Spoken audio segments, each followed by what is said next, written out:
এমনিতে স্টুডেন্টরা আতঙ্কিত, যে কারণে হচ্ছে তারা বাবা মায়ের কোলে কিছুদিন অবস্থান করে তাদের এই ঝুঁকিটা থেকে একটু বের হয়ে আসবে, এই ট্রমা থেকে বের হয়ে আসবে। ভূমিকম্প হওয়ার পূর্বেই আমরা মেয়েরা এটা নিয়ে সরব ছিলাম, কিন্তু প্রশাসন কোনো পদক্ষেপ নেয়নি।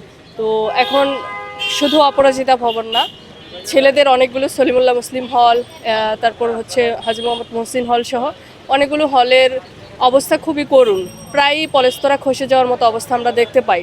কিন্তু প্রশাসন এই ক্ষেত্রে হচ্ছে বিকল্প হল নির্মাণ কিংবা তাদের সাময়িকভাবে আবাসনের ব্যবস্থা কোনোটাই করছে না।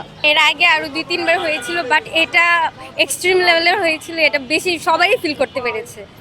সবাই একটু সতর্ক থাকতে হবে অলওয়েজ, কারণ রিসেন্টলি মানে একটা বড় ভূমিকম্প হওয়ার পর 2-3 বার ভূমিকম্প হলো পরপর।